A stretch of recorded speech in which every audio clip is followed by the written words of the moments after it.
My name is Archbishop Thabo Makhoba of the Anglican Church of Southern Africa. We arrive to faith through doubting with certainty. So those that are doubting, don't ignore your doubt, but ask, do your homework. And we all know that we're taking it to protect ourselves and to protect our neighbors. Please get vaccinated.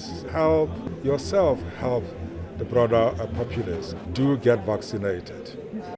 The COVID-19 pandemic has reached across the world, the worst pandemic in our modern history. There can therefore be no doubt that vaccination is essential to help curb the terrifying spread of this killer virus. So, we are going to take a very serious look at this whole situation and the preventative measures that humanity must take. We will be asking why vaccination is important. We will establish the real facts about the COVID vaccines. And we will also expose the fake information that seems to have become so fashionable in all the social online media across the world. Also of great importance in the whole debate is the need to take a medically informed and expert look at the status of our national vaccine rollout and the challenges that our country has to face. So let's begin with the Anglican Church's response to the question, why is vaccination important or necessary?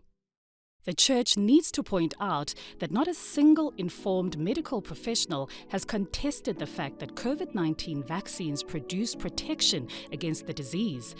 And this is definitely as a result of the fact that people develop an immune response to the SARS-CoV-2 virus from the vaccination. By immune response, we are specifically saying that medical specialists agree worldwide that vaccination helps our bodies resist and fight the disease. So what are medical experts saying? There is no doubt that developing immunity through vaccination means there is a reduced risk of developing the disease, a reduced risk of severe illness, and a reduction in deaths. In a nutshell, this immunity helps you fight the virus if you are exposed to it. But it goes even further than that. Getting vaccinated also protects people around you because you are less likely to infect someone else, especially people who are at an increased risk of severe illness from COVID-19, such as older or elderly adults and people with other medical conditions. And there are specific sectors of our society who are at greater risk than others, like healthcare workers, for example. To get right down to the facts about vaccination, let's start with this. What is in a vaccine? The first fact about vaccines we must know is that there is no such thing as a live vaccine. To put it simply, you cannot get a COVID infection from the vaccine. Finish and klar. But this is only the start of the facts about COVID vaccination. There are pieces of the virus, it's called a protein sequence, that allows the body's immune system to make antibodies. That is like having soldiers in your blood to fight against the disease. That means you can fight the infection if you do get infected.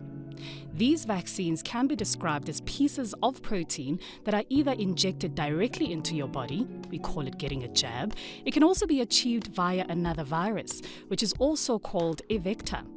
In these times, it is important that we get used to the medical terms that describe the world we are now living in. You see the names all over the place in the press and on the TV, names like J&J, AZ, and Sputnik. Some vaccines have the so-called recipe to stimulate your body to make the protein and then form the antibody you need. These are called messenger RNA vaccines, or just mRNA for short. The fact is that the COVID-19 pandemic has placed tremendous pressures on drug developers. An effective and safe vaccine can take more than 10 years to create and to test. But the global impact and spread of COVID-19 accelerated the production of the first vaccines, which were rolled out less than a year after the initial outbreak of the disease. So, what we are really saying is that ultimately, a new class of vaccines that are based on messenger RNA technology, or mRNA for short, was the first to be approved across much of the Western world. It is said that RNA-type vaccines represent a promising alternative to manufacturing conventional vaccines because of their flexibility and rapid production speed. There are also other vaccines on the market, all fighting to save our lives. like Pfizer, Sinovac, and so on. Some people may be worried that COVID has forced scientific research to take dangerous shortcuts. Is that true? To be very direct, the answer is absolutely not. The coronavirus family was a known virus, so what is called its genetic code was already known. Not only that, but scientists across the world are sharing information so that knowledge can become available faster. Another fact: funding was available to fast-track testing trials and to run them in parallel rather than in sequence. In other words, at the same time rather than one after the other. For example, 2 phases of a test trial could happen in different parts of the world at the same time. So what we are saying is that all the phases that were needed to assess and test safety, effectiveness, and side effects were done. Also important is to note that medical regulatory bodies did not relax their conditions for vaccine registration. In fact, it is known that the South African Regulatory Authority is particularly strict about vaccines. We are now reaching the stage in this discussion where we can get a good idea of what COVID vaccination is all about. But people still have many questions. Let's look at some of those and provide the answers in this AXA discussion. For example, can the vaccine give you COVID? The answer is no. It cannot give you COVID, and there is no live virus in any of the vaccines. Actually, if you do test positive after vaccination, chances are you were infected within 2 to 3 days of getting the vaccine. Here's another important question. If I get COVID, do I still need the vaccine? Again, straight from the shoulder, yes, you do, because it will give you immunity against other variants. Also, mild or asymptomatic patients have a weaker natural immune response, and they are therefore not well protected. You must get the vaccine after 30 days and up to 3 months after being infected. Then if someone dies after vaccinating, is it because of the vaccine? And again, the answer is a definite no. And now it is time for some general information about COVID. Things that people have been asking or even worrying about. Let me start like this. Every death within a month is investigated. Over 100 million vaccines have now been administered worldwide, and there is no emergence of any vaccine as the cause of death. However, to date, South Africa is concerned about 28 reported cases that are being investigated. The early findings are pointing to things like old age, diabetes, obesity, and people who were already ill at the time of vaccination. The investigation is still ongoing. In fact, the evidence is indicating the opposite. Protection against death is almost 100%. People also ask, what protection does a vaccine offer? People are still getting infected. The answer to this question is very direct.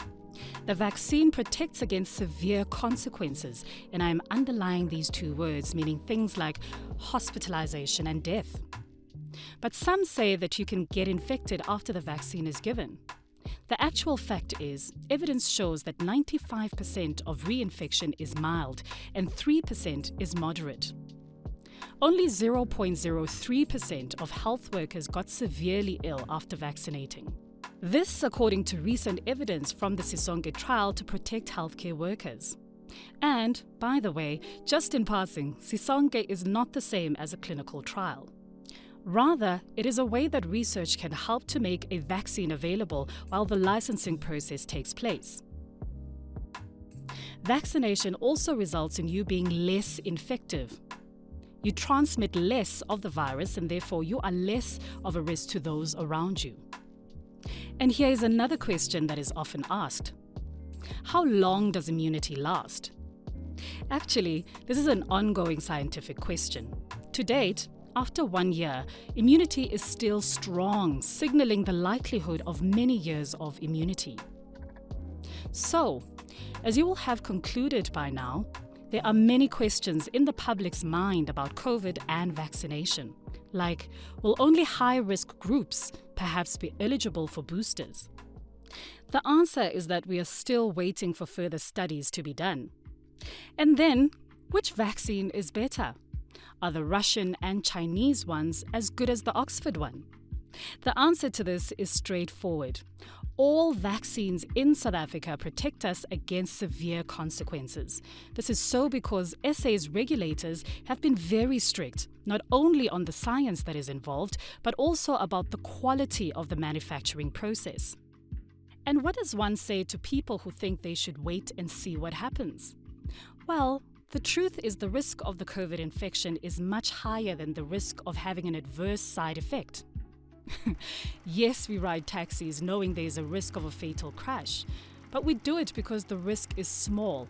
It is really the same with vaccines. AXA's response to this discussion is to the point. They say, we need to respond similar to HIV. If we don't get everyone vaccinated, we will have wave after wave and variant after variant. Dioceses should appoint vaccine coordinators. Archdeaconries should appoint vaccine champions. Parishes need vaccine organisers. Reach, teach, organise and take for vaccination. Our parishioners, especially the poor and marginalised, the economically disadvantaged, are bearing the brunt of this pandemic. We must act. Let's end our AXA discussion with a few general questions. 1. Are vitamin boosters necessary? The answer is that vitamins do not boost the immune system significantly. It is not worth the cost. But if you feel good, do it. And that is true also of home remedies. And what about Ivermectin? We hear a lot about that. Yes, some of the science is saying that it is not effective, and what some doctors are claiming cannot be proven by science. There are also those who say ivermectin is a drug for parasites, not for viruses. All this just goes to show there will always be those who agree and those who disagree. Our Minister of Health, Dr. Joe Phaahla, says he wants to have at least 70% of all our people inoculated by December this year. AXA Discussion asks you to queue up and help them achieve that objective. Be clever, be safe, be inoculated. Well, when the vaccine becomes available, I would like all South Africans to participate, to come forward and get the vaccine.